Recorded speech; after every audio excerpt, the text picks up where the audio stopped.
Subscribe करें और bell दबाएं ताकि कोई खबर रह न जाए।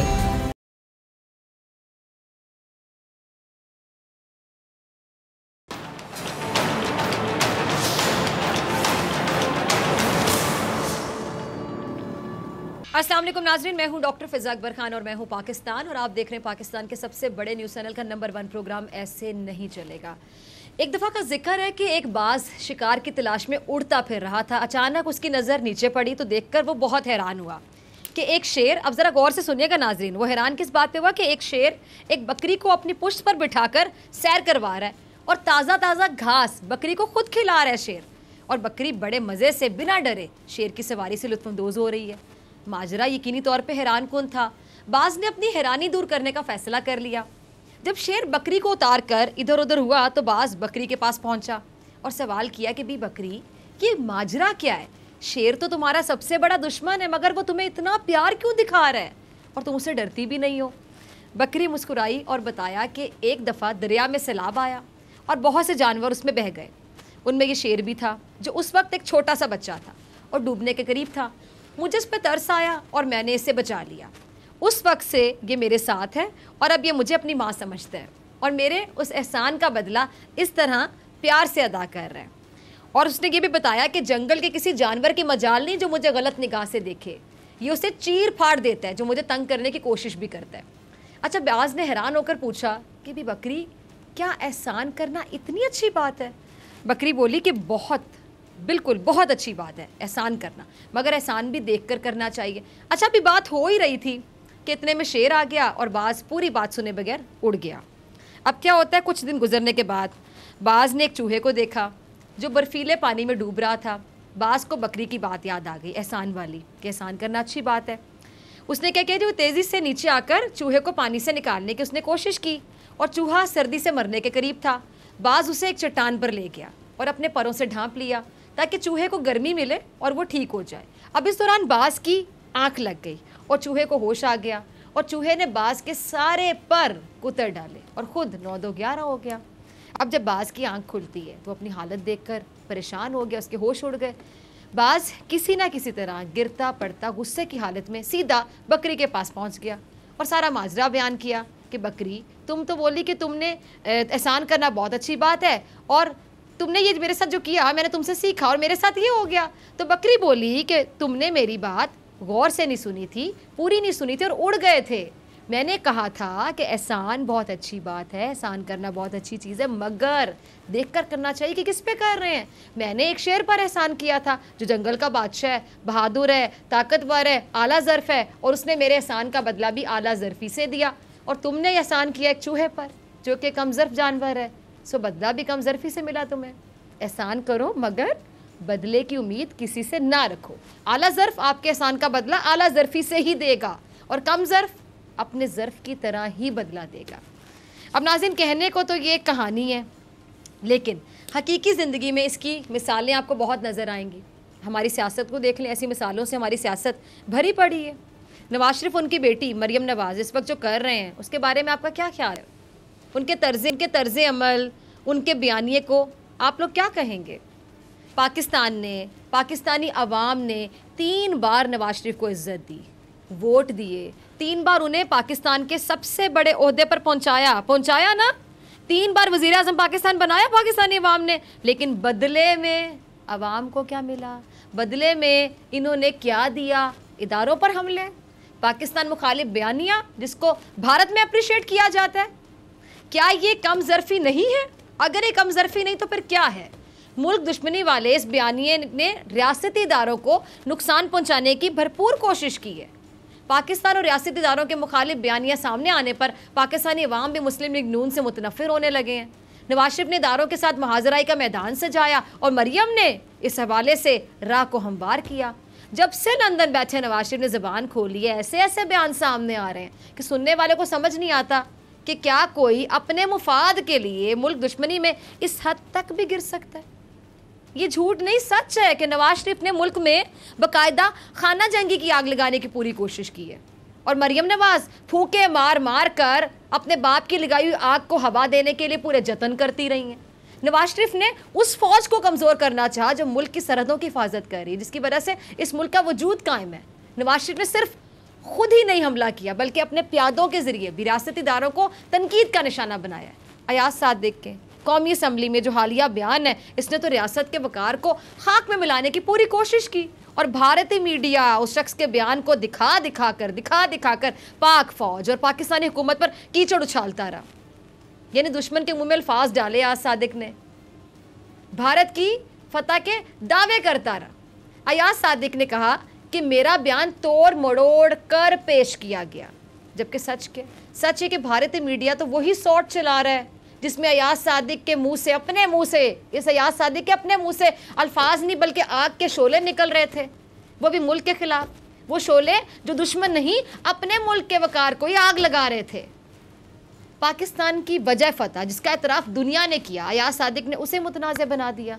और अभी भी ये लोग कहते हैं कि हम वतन से मोहब्बत करते हैं। किस किस्म की मोहब्बत है तुम लोगों की, मुझे तो ये समझ नहीं आता। और इस बयान के बाद पाक फ़ौज ने अपना सख्त रद्दअमल दिया और देना भी चाहिए था, सख्त रद्दअमल देना भी चाहिए था। बात ही ऐसी थी। और वज़ीर आज़म ने बिल्कुल दुरुस्त कहा, जैसे मीर जाफ़र और मीर सादिक की गद्दारी ने मुसलमानों को नुकसान पहुंचाया, बिल्कुल इसी तरह यही किरदार मीर अयाज सादिक ने पाकिस्तान के लिए अदा करने की कोशिश की। लेकिन ये बयान उल्टा PDM के हचकोले खाते और बिखरते इत्तेहाद के ताबूत में आखिरी कील भी साबित हो गई। मुस्लिम लीग नून के रियासत मुखालिफ बयानिए का बोझ मुस्लिम लीग नून के अरकान भी उठाने से कासिर है। यह हकीकत है। मुस्लिम लीग की सफ़ों में वाज़ेह दरारें नज़र आ रही हैं, पार्टी में फूट पड़ गई है। पहले शहबाज शरीफ मरियम और अपने भाई के बयानिए से खाइफ थे, इसलिए अपना दामन बचाने के लिए दूर दूर नज़र आते थे। अब इसी तरह पीपल्स पार्टी की अगर हम बात करें तो वो तो बहुत पहले से ही फ़ौज मुखालिफ बयानिए की मजम्मत करती रही है। और अब मुस्लिम लीग नून के नवाज शरीफ और मरियम के बयानिए की हिद्दत की आग शिद्दत से भड़क कर इस जमात को अपनी लपेट में ले रही है। ये लोग दरअसल कम ज़रफ़ी के तेल से निकली हुई वो आग है जो अब सब कुछ जलाकर राख कर देगी, सब कुछ जलाकर राख कर देगी।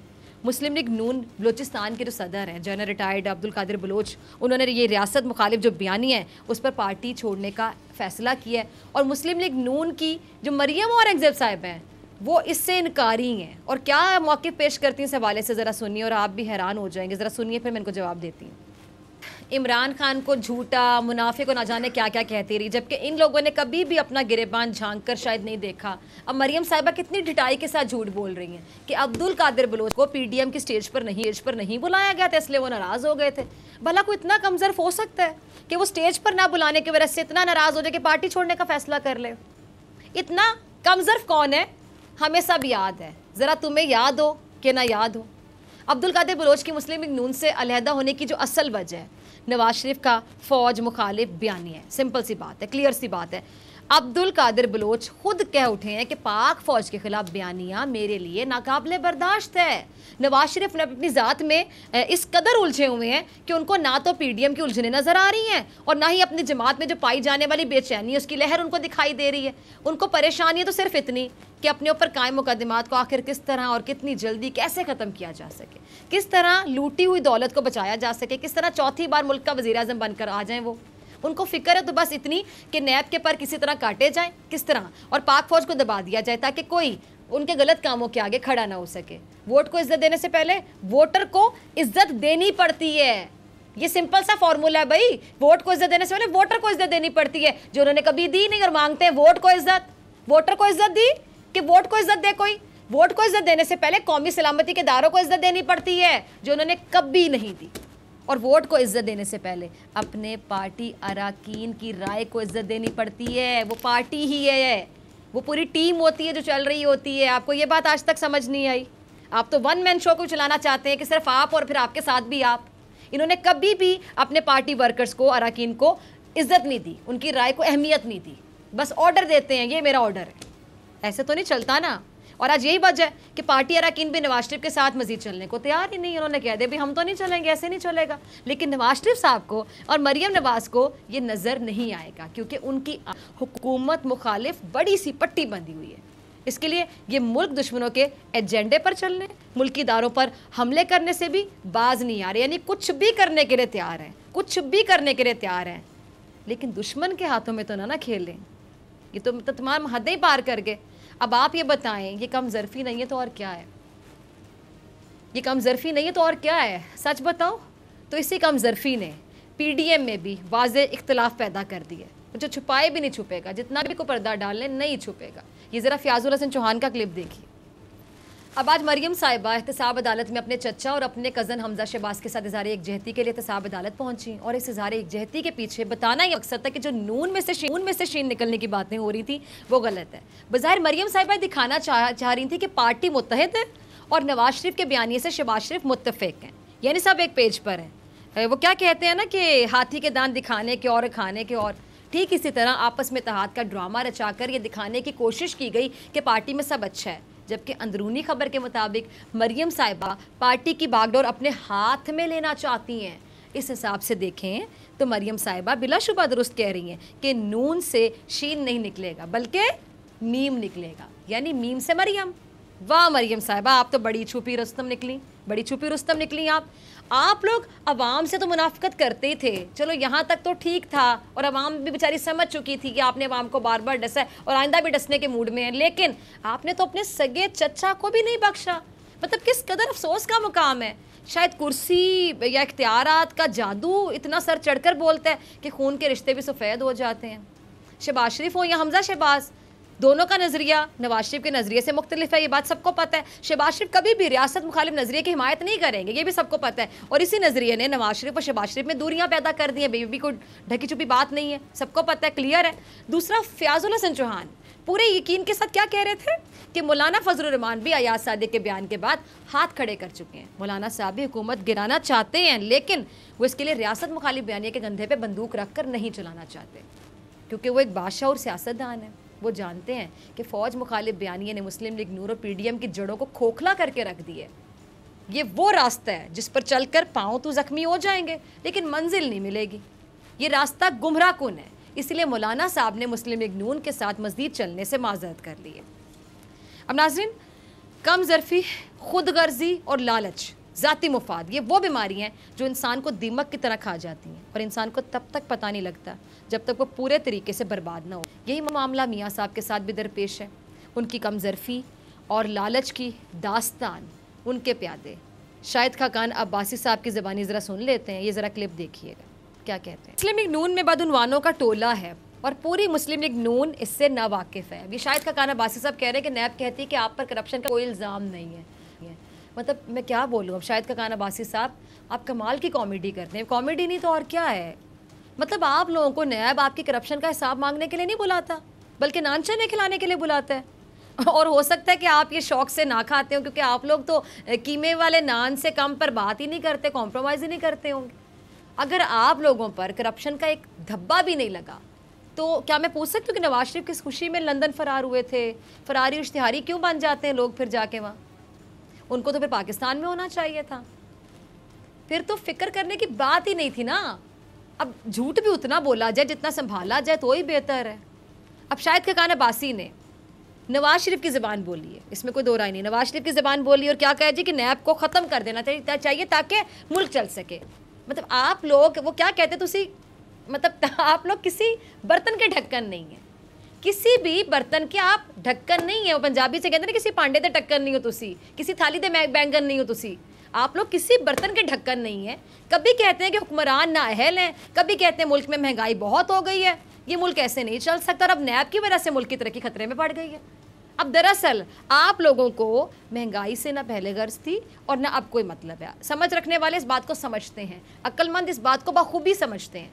आपको बस अपने मुकदमात का खात्मा कराना है, और जब मुकदमात ख़त्म हो जाएंगे तो फ़ौज भी बेहतरीन हो जाएगी, बहुत अच्छी भाई बड़ी चंगी हो जाएगी, और हुकूमत भी नाअहल से अहल तरीन हो जाएगी, बेहतरीन परफेक्ट आइडियल हो जाएगी, और जमहूरियत वो भी पटरी पर चढ़ जाएगी। ये फ़ौज मुखालिफ जहर उगला ही इसलिए जा रहा है कि नैब केस बनाता है और बड़े बड़े जो मगरमच्छ हैं उन पर हाथ डालता है। वैसे में नून लीग कैसे गवारा कर सकती है कि कोई उनके रास्ते में दीवार बनकर खड़ा हो जाए? नैब ख़त्म हो जाए तो इनके नज़दीक मुल्क भी खुशहाल हो जाएगा, आइडियल हो जाएगा, परफेक्ट हो जाएगा, रहने के काबिल हो जाएगा, मुल्क की मईशत वो भी बड़ी परफेक्ट हो जाएगी, और मुल्क में दूध और शहरें भी बहना शुरू हो जाएँ। वरना ये लोग तो इदारों के ख़िलाफ़ गालम गलोच करने से बाज नहीं आएंगे। यानी इनका अपना मुफाद इनके लिए अजीज़ है, बाकी कुछ भी नहीं। ये मरियम औरंगज़ेब का ज़रा क्लिप देखिए क्या फरमाती हैं। मरियम साहिबा की झूठ बोलते हुए ज़बान फिसल जाती है और फिर उनकी गुफ्तगू में सच की झलक नज़र आना शुरू हो जाती है। हुकूमत अपोजिशन के खिलाफ इदारों को इस्तेमाल करके उनको दबा रही है। ये इल्ज़ाम नए नहीं है। मरियम साहिबा ये कहते कहते रुक गई कि वज़ीर आज़म वज़ीर आला को हुक्म देता है कि वो अपोजिशन के खिलाफ कार्रवाई करे। हालांकि वो कहना ये चाहती थी कि वज़ीर आज़म वज़ीर दाखिला को हुक्म देता है ताकि अपोजिशन को दबाया जा सके। अब मरियम साहिबा को तो बखूबी पता है कि किस तरह वज़ीर आज़म के हुक्म पर वज़ीर आला पंजाब पुलिस को सानेहा मॉडल टाउन कराने का हुक्म देता है। इदारों को आप इस्तेमाल करने की रीत आप लोगों की है।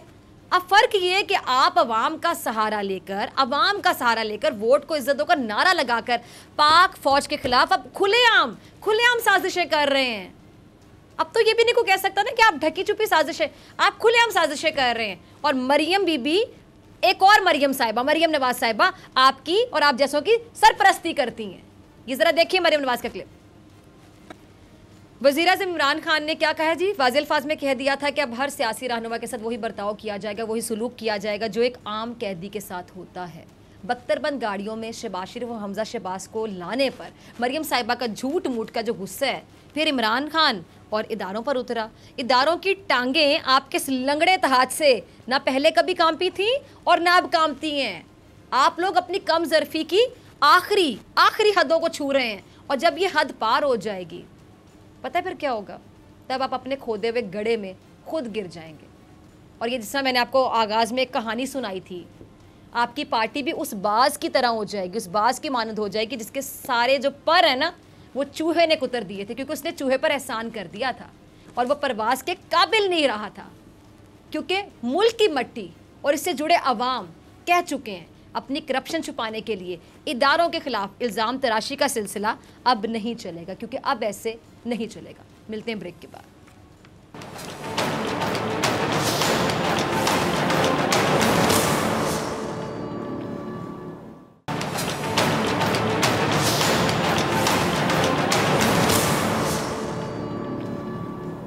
वेलकम बैक नाज़रीन, आप देख रहे हैं ऐसे नहीं चलेगा। मैं हूं आपके साथ डॉक्टर फ़िज़ा अकबर खान। पाकिस्तान में कोरोना की दूसरी लहर हम देख रहे हैं कि पंजे गाड़ रही है और एक हफ्ते के दौरान मुल्क में मुस्बत केसेस की शरह पहले 3% और अब 4% भी ऊपर जा चुकी है। गुज़िश्ता हफ्ते NCOC के इजलास में मुल्क भर में नए SOPs लागू करने का फैसला किया गया, जिसके तहत पब्लिक मकामात पर मास्क लाजमी करार दिया गया।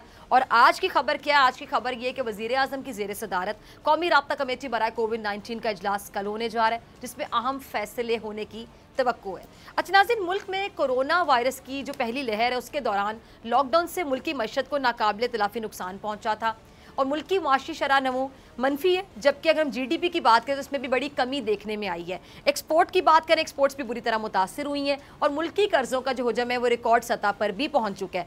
पाकिस्तान इस वक्त अगर हम बात करें IMF प्रोग्राम भी ले चुका है और वर्ल्ड बैंक और एशियाई तरक्याती बैंक समेत जो दीगर मालियाती इदारे हैं उनसे भी इमदाद मिली है, लेकिन मईशत को सहारा देने के लिए ये सब इक़दामात नाकाफ़ी साबित हो रहे हैं। इसलिए हुकूमत मईशत का जो पहिया है वो चालू रखने के लिए मज़ीद बैरूनी कर्जे भी लेना चाहती है।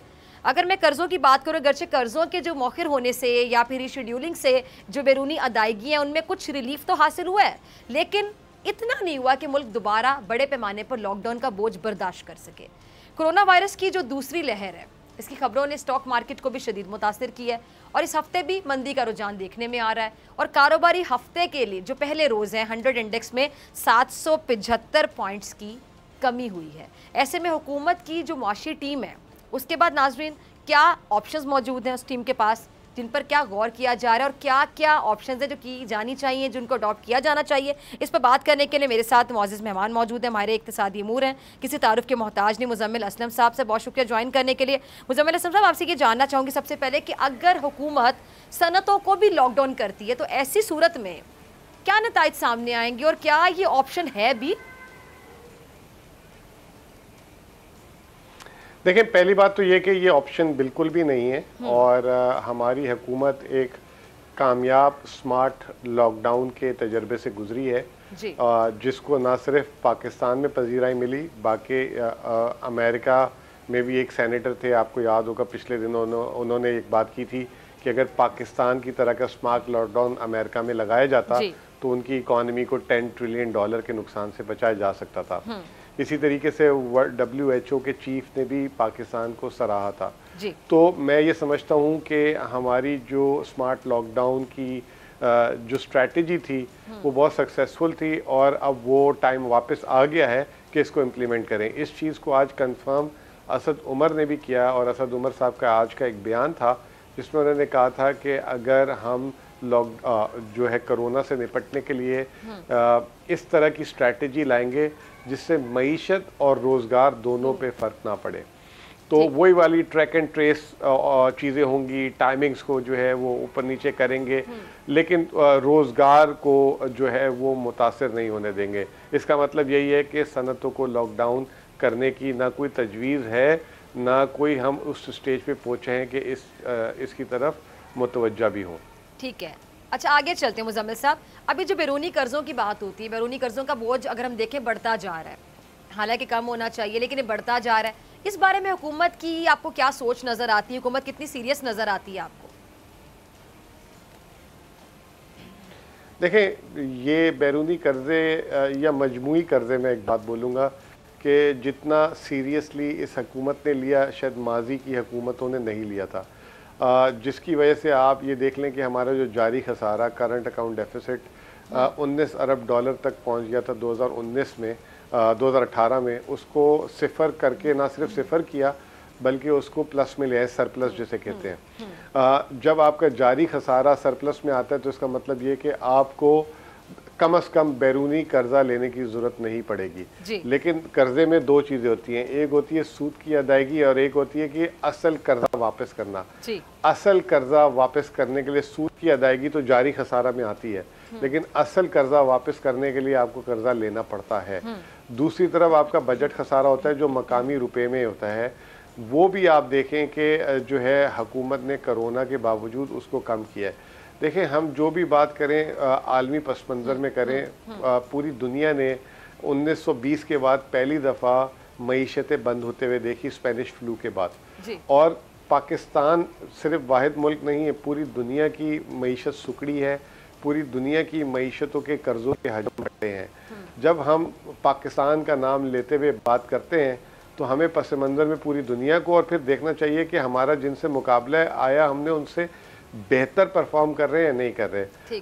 पिछले दिनों ब्लूमबर्ग ने स्टोरी की कि पाकिस्तान हालांकि एक्सपोर्ट्स में इंडिया और बांग्लादेश से कोई मुकाबला नहीं है, लेकिन 2020-21 में जो है हमने कदरे बेहतर इन दोनों मुल्कों से परफॉर्म किया। इसी तरीके से मईशत की जो पस्ती है उसमें जो है बांग्लादेश और इंडिया से हमने ज़्यादा बेहतर परफॉर्म किया।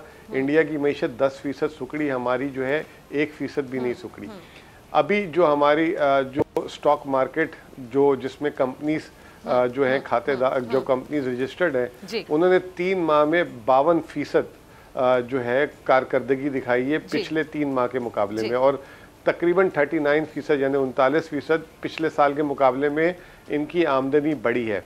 तो इसका मतलब यह है कि हमने यहाँ पे भी आलमी मईशतों में और ख़ास तौर पे जिन ममालिक से हमारा अक्सर मुवाजना किया जाता है उनसे बेहतर परफॉर्म किया है। अगर आप आइसोलेशन में बात करेंगी तो मैं कहूँगा, बिल्कुल एग्री करूँगा, आम आदमी की ज़िंदगी मुश्किल में आई है, कर्जे बड़े हैं, मुल्क में मजमूई तौर पे प्रेशर है, खुशहाली नहीं है, लेकिन उसके पीछे एक बहुत बड़ा सबब है और वो है कोरोना। ठीक है जी। अच्छा, कोरोना से मुझे याद है कि कोरोना की सिचुएशन हम जान लेते हैं। हमारे साथ अभी डॉक्टर अशरफ निज़ामी साहब भी मौजूद है। डॉक्टर साहब बहुत शुक्रिया ज्वाइन करने के लिए। डॉक्टर साहब, कोरोना के हवाले से अगर मैं बात करूं, अभी लॉकडाउन के हवाले से जो बात हो रही है, तो मैं ये पूछना चाहूँगी कि अभी जो करंट सिचुएशन है, क्या हम एक बार फिर लॉकडाउन की तरफ जाते हुए दिखाई दे रहे हैं? जाएंगे हम? डॉक्टर साहब बहुत बहुत शुक्रिया। देखिए, मैं समझता हूँ कि एक तो आपने बहुत अच्छा आज टॉपिक किया इन अ वे कि मईशत और कोरोना हमारा जो, और मैं जिसको मानता हूँ कि अगर जिंदगी नहीं है कोई मईशत और कोई किसी की कोई चीज नहीं है। That we have to be very much clear about it कि हमारे स्कॉलर अभी बैठे मतलब तशरीफ रखे हैं जो आपके साथ बात कर रहे हैं, and I agree all that कि सर्टेनली कि मईशत इक़्तिसाद हमारे हाथ और पाकिस्तान ने करने वाली थी, लेकिन सेड कि पाकिस्तान के अंदर कोरोना की सूरत हाल है वो आज भी अच्छी है, और हम समझ पहली वेव भी पाकिस्तान से खत्म नहीं हुई थी जबकि जी डॉक्टर साहब की आवाज क्लियर नहीं आ रही। जी, अब अगर नंबर के साथ देखें तो उस नंबर के साथ मतलब एवरीबॉडी नोज अबाउट इट कि एक जो हमारा केस है उसके साथ हमें 200 केसेस को समझ लेना चाहिए कि सोसाइटी के अंदर वो केसेस जो है वो मूव कर रहे हैं और हमारे साथ रह रहे हैं। अब उनमें से बड़ी बात उसके साथ आने के लिए है वो ये देखने वाली कि ये जो हम केसेस कर रहे हैं तो देख रहे हैं उनको एड्रेस करने के लिए और उनको आइडेंटिफाई करने के लिए हमारे पास सिर्फ एक ही तरीका है वो है टेस्टिंग। क्या करें कि 20-22 करोड़ की आबादी के अंदर आज भी हम जब तक नहीं करेंगे तो हमें पता ही नहीं चलता कि हमारे साथ डॉक्टर साहब की आवाज़ बिल्कुल भी क्लियरली नहीं आ रही, तो मेरे किसी व्यूअर्स भी नहीं सुन पा रहे होंगे। असलम साहब मैं आपके मुज़म्मिल साहब आपकी तरफ आना चाहूँगी। अच्छा, एक और अहम पॉइंट मेरे जहन में ये कि जी हुकूमती जो मुआशी टीम है उसमें आपने देखा होगा कि तब्दीलियां होती रही हैं। लाइक शबर जैदी को FBI का सरबराह मुकर्रर किया गया लेकिन फिर वो चले गए। टैक्स कलेक्शन की बात करूँ, FBI के मामलात, ये हमेशा हम देखते हैं कि दुरुस्त नहीं हमें नज़र आ रहे। जब से हुकूमत आई है तब्दीली का दावा किया गया, ये मामलात आपको दुरुस्त क्यों नहीं दिखाई देते हैं? क्या वजह, क्या हर्डल दिखाई देती है? देखें, बात यह है कि जो हुकूमत का जो दायरेकार है उसके अंदर प्राइवेट सेक्टर से कोई भी शख्स को आके काम करना एक मौजज़े से कम नहीं है। जो हमारा जिसे कहते हैं कि ब्यूरोक्रेटिक सिस्टम है वो इतना कॉम्प्लिकेटेड है कि वो बाहर वाले बंदे को एक्सेप्ट नहीं करता, उसकी जो है चेन ऑफ कमांड को एक्सेप्ट नहीं करता और अंदर से जो है उसको इतना ज़्यादा डिस्टर्ब किया जाता है कि वो जो है या तो भाग जाए या वो जो है मतलब कुछ वो या तो खुदकुशी कर ले। मैं तो यही कहूँगा। आप ये देख लें कि इस हुकूमत ने बहुत कोशिश की कि क्रेडिबल काबिल लोग जो बहुत समझते हैं मईशत को उनको आगे लाएं, लेकिन किसी एक को भी टिकने नहीं दिया गया। और सिर्फ वो लोग टिके हैं जो पुराने ज़माने में भी मिनिस्टर्स रहे हैं या जिनकी जड़ें जो हैं ब्यूरोक्रेसी के अंदर हैं। जैसे मैं हफीज़ शेख साहब की बात करूंगा। हफीज़ शेख साहब जो हैं वो पहले सिंध हुकूमत में जो है पहले मिनिस्टर थे, फिर वजारत ख़जाना में रहे पाकिस्तान की, ये तीसरी दफ़ा आए हैं। तो उनकी एक जिसे कहते हैं दोस्त यार फैमिली एक्सटेंडेड फैमिली हुकूमतों में है। अगर आप मेरे जैसे आदमी को या शब्बर जैसे आदमी को जिसका कोई रिश्तेदार पुलिस में भी नहीं है या एक कोई छोटी सरकारी पोस्ट पे भी नहीं है, उसको अगर आप लेके जाएंगे तो जो ब्यूरोक्रेसी है उसका जो तरीक़ाकार है काम करने का वो आपको कभी एक्सेप्ट ही नहीं करती। तो ये फेलियर शब्बर जैदी का नहीं है, ये फेलियर जो है हमारे सिस्टम का है और वो अच्छी रिसोर्सेज को काम नहीं करने देता। हमारे गवर्नर स्टेट में, हालांकि हमेशा से गवर्नर स्टेट बैंक बाहर से लगते हैं, इस बेचारे को भी जिसने इतना परफॉर्म किया, आपको पता है 1116 अरब रुपए इस साल स्टेट बैंक ने मुनाफा कमाया है। ये तारीख में कभी भी नहीं हुआ ऐसा और किसी मीडिया में किसी ने ये खबर नहीं चलाई। और हुकूमत की भी कमज़ोरी है कि वो अगर कोई उनका आदमी अच्छा परफॉर्म करता है, जिस पे आपको भी याद होगा कि कितनी तनकीद हुई थी कि IMF से आदमी उठा के ले आए, ये समझ लें कि आधा मुल्क का गर्दिशी कर्जे के बराबर उस आदमी ने अकेले प्रॉफिट बना के दे दिया हुआ है। तो उसको भी इतना क्रिटिसाइज किया गया था किसी तरह ये भाग जाए यहाँ से। तो ये जो मैं इस बात की आपको नहीं मानूंगा कि जो लोग आते हैं चले जाते हैं, परफॉर्मेंस का मसला नहीं है, हमारे सिस्टम का मसला है, हमारी ब्यूरोक्रेसी का मसला है और वो जो है लोगों को काम करने नहीं देती। मेरा एक ज़ाती तजर्बा भी है, किसी दिन और मौके पे वो बात करूंगा, आज वो मुनासिब नहीं है बात करना। चलिए आपसे लास्ट में मैं जानना चाहूँगी, मुझे आपका शुक्रिया अदा करना है कि जो महंगाई है उसने लोगों का जीना दूभर कर रखा है। मुज़म्मिल साहब, जितनी भी बातें हैं ये तमाम लोगों को समझ नहीं आती हैं। आप अच्छी तरह से समझते हैं कि हमारे यहाँ बहुत से लोग ऐसे हैं जो इतने पढ़े लिखे नहीं हैं, वो इकॉनमी को इतने अच्छे तरीके से नहीं समझते, उनको तो सारी टर्म समझ नहीं आती हैं, लेकिन उनको ये समझ आता है कि जब हम बाहर जाते हैं तो सब्ज़ी महंगी है, रोज़मर्रा की जो अशिया की चीज़ें वो महंगी हैं, महंगाई बहुत ज़्यादा है। ये महंगाई कैसे कंट्रोल होती है आपको दिखाई देती है? क्योंकि अब कोरोना है, कोरोना तो वैसे चल रहा है, जब तक कोरोना की कोई वैक्सीन आएगी वो तो चलता रहेगा, बेरोजगारी में भी मजीद इजाफा होगा। तो महंगाई क्या हम एक्सपेक्ट कर सकते हैं कि आने वाले दिनों में मजीद बढ़ जाएगी? तो फिर गरीब कहां जाएगा, उसे रिलीफ कैसे मिलेगा और कब मिलेगा? देखें, अब तो जो मुझे उम्मीद थी कि खाने पीने की अशिया, ख़ास तौर पे चीनी और गंदम की बात करूंगा, बाकी सब्जियां तो आपको पता है सब्जियां फल उतार चढ़ाव होता रहता है, मौसम आता है जाता है। गंदम और चीनी की बात करूंगा, ये जो सिंध हुकूमत ने 2000 रुपये गंदम की चीनी को जो फिक्स किया है और वफाक में 1600 रुपये किया था, कम से कम आटा तो जो है 75 रुपये से 50 रुपये नहीं होगा, ये 60, 65, 70 रुपये रहेगा, क्योंकि इन्होंने उसकी कीमत बहुत ज़्यादा बढ़ा दी है। और जहाँ रहा सवाल चीनी का, तो चीनी जो है 1 महीने में फसल आ जाएगी, वो मतलब क्रैशिंग शुरू हो जाएगी। उसमें भी आप ये देखें कि सिंध हुकूमत, जिसमें सिंध में गन्ना पहले आता है, उसने 30 नवंबर क्रशिंग की डेट बढ़ा दी है और पंजाब में 10 नवंबर से, यानी अगले 1-1.5 महीना लोगों को चीनी फिर महंगी मिलेगी, उसके बाद शायद सस्ती हो। तो जो हमारी जो वफाक और सूबे की हुकूमतें हैं, ये जो है अपनी सियासत में आवाम को महंगाई की चक्की के पीछे पीस रही हैं। सूबाई हुकूमत, ख़ास तौर पे सिंध हुकूमत जो है किसी तरीके से वफाकी हुकूमत को शर्मिंदा करना चाहती है और वफाकी हुकूमत भी जो है उनसे सही तरह डील नहीं कर पा रही। ये जब तक मसाइल रहेंगे हमारे मुल्क में, महंगाई, यानी इनके आपस के मसाइल की वजह से गरीब आवाम सफ़र करती रहेगी। आपको कर रहा हूँ। ठीक है जी, ठीक। मुजम्मिल हसन साहब बहुत शुक्रिया। इनके जी बहुत शुक्रिया आपके वक्त के लिए। मुझे ब्रेक पे जाना है, ब्रेक से वापसी पे मेरे साथ मौजूद होंगे सदीक जान, उनकी बड़ी खबर।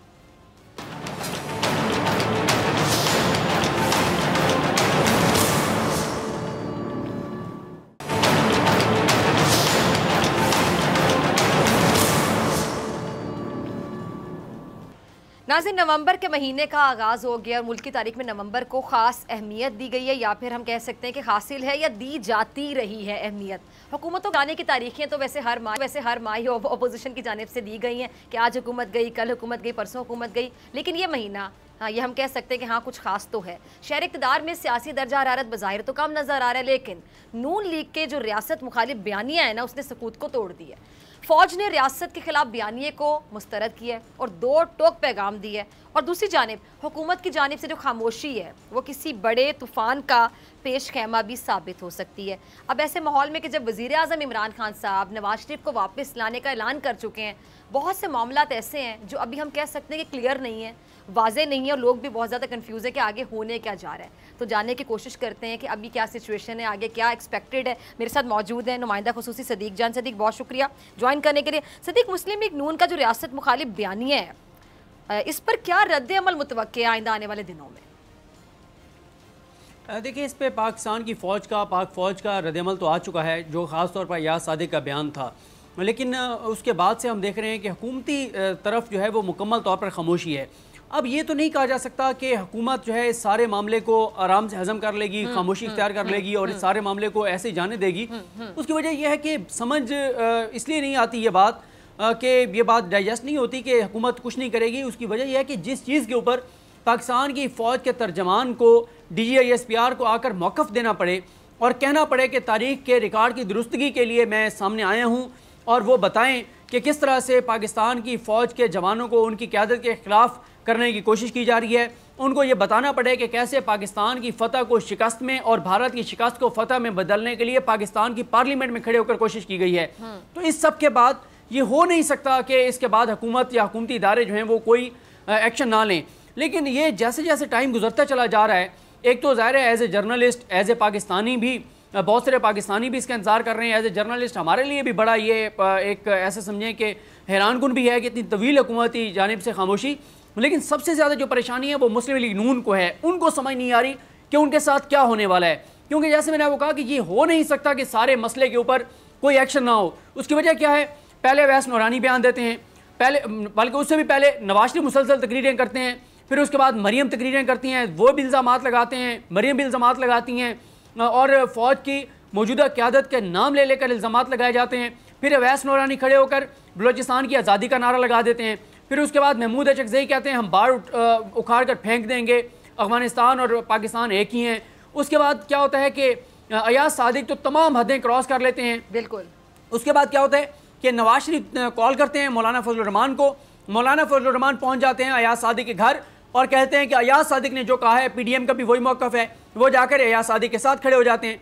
फिर अयाज सादिक कहते हैं कि हमारे पास और भी बहुत राज हैं। फिर खुर्रम दस्तगीर कहते हैं कि बात यहाँ पर नहीं रुकेगी। फिर उससे अगले दिन क्या होता है कि मरियम एक कन्वेंशन करती हैं शेर जवान फोर्स का, और उसमें पाकिस्तान की फ़ौज के बारे में नारे लगते हैं और पाकिस्तान की फ़ौज को टारगेट किया जाता है, पाकिस्तान की फ़ौज के जवानों की वर्दी को टारगेट किया जाता है, उनके खिलाफ नारे लगाए जाते हैं और फिर ड्रामेबाजी की जाती है और कहा जाता है नहीं नहीं वर्दी के खिलाफ आप नारे ना लगाएं, वो सारा प्री प्लान था। तो ये मसला देखें ना, अगर तो कोई एक इवेंट हुआ होता और फिर मामला रुक गया होता, फिर तो समझ भी आती थी कि चलें ठीक है, इग्नोर कर दें, आप नज़रअंदाज कर दें, आप जाने दें, आप दरगुजर करें। लेकिन जहाँ हर आने वाले दिन के साथ फ़ौज के ख़िलाफ़, फ़ौज की क़यादत के ख़िलाफ़, हमारे जवानों के ख़िलाफ़ जो शिद्दत है, जो नफ़रत है, वो बढ़ती चली जा रही है। हर रोज़ एक नया महाज खोला जाता है, एक नया इल्ज़ाम लगाया जाता है, तो एक्शन तो होना है। और ये मैं आपको बता दूं कि किसी भी दिन अचानक कोई ऐसी खबर आएगी, इसी नवंबर के अंदर बड़ी खबर आएगी। सबसे इंपॉर्टेंट तो इसलिए है नवंबर के नून लीग के खिलाफ, नून लीग के रियासत मुखालिफ बयानी के खिलाफ हुकूमत, हुकूमती इदारे क्या करने जा रहे हैं। उसके बाद पीडीएम आगे क्या लाएमल इख्तियार करता है, इनका क्या लॉन्ग मार्च का ऐलान करते हैं, नहीं करते, पीडीएम मुतहद रहती है या नहीं रहती, नून लीग का इत्तेहाद कहाँ तक जाता है, कौन कौन लोग इसमें टूटते हैं। 7 नवंबर को एक इंपॉर्टेंट मीटिंग भी कॉल हो गई है, उस हवाले से कल बात करेंगे कि 7 को क्या होने जा रहा है। यानी सदीक हम कह सकते हैं कि जो हुकूमत की भी खामोशी, इस पे बहुत से लोग सवाल भी उठा रहे हैं। हम ये कह सकते हैं खामोशी नहीं दायरे की थी, ये तूफान का जो पहले तूफान से पहले हम कह सकते हैं पेशखाना साबित हो रही है, यानी बड़े तूफान से पहले हम कह सकते हैं खामोशी है। जी बिल्कुल, ये खामोशी किसी तूफान का पेशखाना है। और इस नवंबर के अंदर 12 इवेंट ऐसे हैं, यानी देखें आपके ये जैसे नवाज शरीफ के मामले में 24 नवंबर की आखिरी डेडलाइन है, उसके बाद इनको इश्तिहारी करार दे दिया जाएगा। एहतसाब अदालतों की तादाद ज़्यादा होने जा रही है, एहतसाब अदालतों का क़याम अमल में आएगा। 30 एहतसाब अदालतें और बनने जा रही हैं, देखते हैं कि कितनी नवंबर के अंदर बन जाएंगी। उसके बाद नून लीग का भी देखना है कि अब फर्दर उनका क्या होगा, वो अगला कौन सा स्टेप उठाते हैं, किस तरह से वो रियासत को ब्लैकमेल करते हैं, कैसे वो पाकिस्तान की फ़ौज पर एक नए अंदाज से हमला आवर होते हैं। इसलिए ये नवंबर का महीना बहुत इंपॉर्टेंट है। और इसमें नवंबर में सबसे इंपॉर्टेंट जो है, सबसे इंपॉर्टेंट यही है जो देखना होगा कि नून लीग के खिलाफ रियासती इदारे, हुकूमत, हुकूमती इदारे क्या एक्शन लेते हैं। और साथ ही ये भी देखना है कि इस वक्त नवाज शरीफ जो बयानियाँ शुरू कर चुके हैं फ़ौज के खिलाफ, जिसमें अब्दुल कादिर बलोच साहब और साथ ही सनाउल्लाह ज़ाहरी वो लोग अलग होते हुए नजर आ रहे हैं। तो अब ये भी देखना होगा कि नून लीग के और कितने लोग इसमें से टूटते हैं, कौन नून लीग से अलग होता है, कौन नून लीग के बयानिए से अलग होता है। क्योंकि खुद मरियम ये कह चुकी हैं कि नवाज शरीफ का जो बयानिया है, मरियम को जो बयानिया है, उस बयानिए के साथ पार्टी के बहुत सारे लोग नहीं खड़े हो सकते, कोई ये बोझ नहीं उठा सकता। तो देखते हैं कि कितने लोग इस कश्ती से उतर जाते हैं। फिर आज भी आपने देखा जिस तरह से वो ड्रामेबाजी करने की कोशिश की कि जी नून और शीन और मीम सारे एक ही हैं, जिस तरह से उन्होंने जाके मिली हमजा को और शबाज शरीफ को। अच्छा सदीक, सॉरी मैं आपकी बात काट रही हूँ, जिस तरह ये जब साबित किया जाता है ना कि नून और ये शीन और ये मीम ये तो बिल्कुल एक है, जिस तरह इस तरह कहा जाता है, यानी प्रैक्टिकली साबित करने की कोशिश की जाती है, मुझे तो लगता है किसी किस्म की इनसिक्योरिटी का इजहार किया जाता है, किसी किस्म के कॉम्प्लेक्स का इजहार किया जाता है। यानी इनको भी अंदर पता है कि ये एक नहीं है, तमाम लोग अब एक पेज पे नहीं रहे। देखें अगर तो ये एक होते तो बार बार जो है वो यकीन दहानियां और तसल्लियां और ये बयान ना देने पड़ते। वो कहा जाता है ना कि जब कोई ज़्यादा कस्में खाने लग जाए तो फिर उस पर शक होने लग जाता है। तो ये भी इनका भी यही मामला है। और ये इस खानदान पे कैसे इनके बयानात पे एतबार कर लिया जाए, जो सुप्रीम कोर्ट के साथ झूठ बोलते हैं, जो कौम के साथ झूठ बोलते हैं, जो पार्लियामेंट के साथ झूठ बोलते हैं। क्या गम है जिसको छुपा रहे हो। हाँ वो बिल्कुल आपने दुरुस्त कहा कि आज जो इन्होंने मुस्कुराहटें थी और दिखाने की कोशिश की कि हमारा कोई इख्तिलाफ नहीं है, इख्तिलाफ खानदान के अंदर मौजूद है, दोनों ग्रुप आमने सामने हैं। और इस हवाले से देखते हैं कि कौन कौन लोग जो हैं वो इस बयानिए से खुद को अलग करते हैं, क्योंकि नवाज शरीफ का बयानिया और पाकिस्तान ये एक साथ बिल्कुल नहीं चल सकते। ठीक है जी, बहुत शुक्रिया सदीक जान आपकी बड़ी खबर के लिए। इसी के साथ डॉक्टर फिज़ा अकबर खान को दीजिए इजाजत, आपसे मुलाकात होगी इंशाल्लाह कल सेम टाइम सेम चैनल। अगर जिंदगी ने वफा की, दुआओं में याद रखेगा, अपने प्यारों का बहुत ख्याल रखेगा। अल्लाह निगहबान।